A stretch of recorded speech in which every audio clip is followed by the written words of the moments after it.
একটি চন্দন গাছ যখন 8 থেকে 10 লাখ টাকায় বিক্রি হয় তাহলে সবাই এর চাষ কেন করে না? এমনকি এর চাষও ইলিগেল কিছু নয়।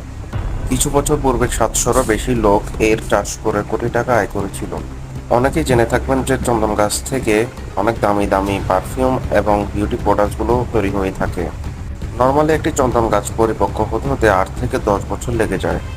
আর চন্দন গাছ সাধারণত দুই ধরনের হয়ে থাকে। একটা হচ্ছে সাদা চন্দন আর একটা হচ্ছে লাল চন্দন। সাদা চন্দন সাধারণত উত্তর ইন্ডিয়ায় পাওয়া যায় অথবা নর্থ ইন্ডিয়ায়, এবং লাল চন্দন যেটা সেটা পাওয়া যায় সাউথ ইন্ডিয়ায় অথবা দক্ষিণ ইন্ডিয়ায়।